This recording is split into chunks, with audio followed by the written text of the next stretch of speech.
السلام علیکم ورحمۃ اللہ وبرکاتہ۔ الحمدللہ والصلاة والسلام علی رسول اللہ، اما بعد۔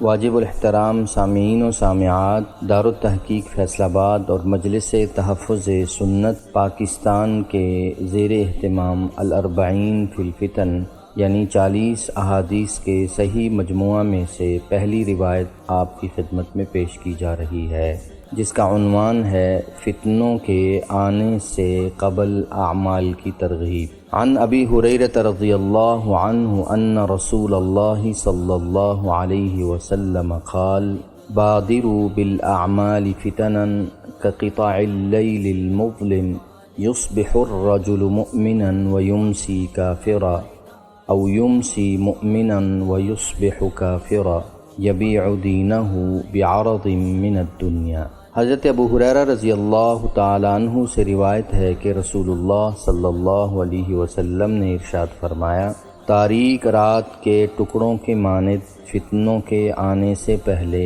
اعمال کر گزرو کہ آدمی فتنوں کے زمانہ میں صبح کو مومن ہوگا اور شام کو کافر ہو جائے گا، یا شام کو مومن ہوگا اور صبح کو کافر ہو جائے گا، اپنے دین کو سامان دنیا کے عوض فروخت کر دے گا۔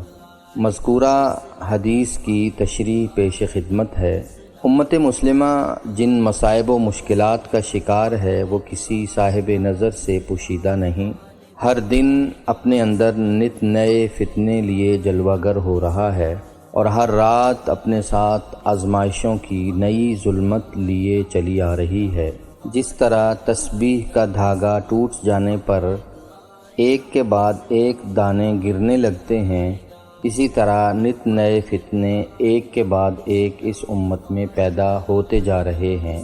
نبی صادق حضرت محمد مصطفیٰ صلی اللہ علیہ وسلم نے آج سے صدیوں قبل ان حادثات و واقعات کی نشاندہی کر دی تھی۔ مذکورہ بالا حدیث میں مذکور فتنے گمراہ تحریکوں اور دعوتوں کی شکل میں بھی نمودار ہو سکتے ہیں، اور مال و دولت اور اقتدار کی ہوس اور نفسانی خواہشات کی شکل میں بھی ان کا ظہور ہوتا رہتا ہے۔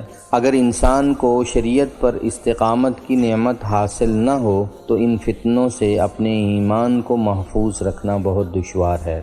حضرت انس رضی اللہ عنہ سے روایت ہے کہ رسول اللہ صلی اللہ علیہ وسلم نے ارشاد فرمایا، صبر اور استقامت کے ساتھ دین پر قائم رہنے والا انسان اس آدمی کی مانند ہے جو ہاتھ میں جلتا ہوا انگارہ تھام لے۔ ان فتنوں کی احادیث مبارکہ میں مختلف صورتیں ذکر کی گئی ہیں، مثلاً وقت کا جلدی گزر جانا، نیک اعمال کی کمی، بخل اور پیسے کی محبت کا عام ہونا، قتل و غارت گری کا دورہ، خود قاتل کو معلوم نہ ہوگا کہ وہ کیوں قتل کر رہا ہے اور نہ مقتول کو پتہ ہوگا کہ اسے کیوں قتل کیا جا رہا ہے، شراب کو شربت، سود کو تجارت اور رشوت کو ہدیہ کہہ کر حلال کیا جا رہا ہے۔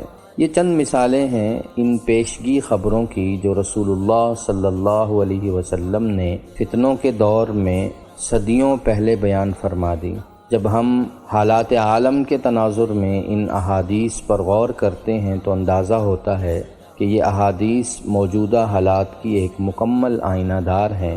صبح میں ایک آدمی مسلمان ہوتا ہے تو شام کو کافر، اور شام کو مومن ہوتا ہے تو صبح کو کافر، اور اپنے دین کو چند ٹکوں کے عوض وہ بیچنے میں اور فروخت کرنے میں عار محسوس نہیں کرتا۔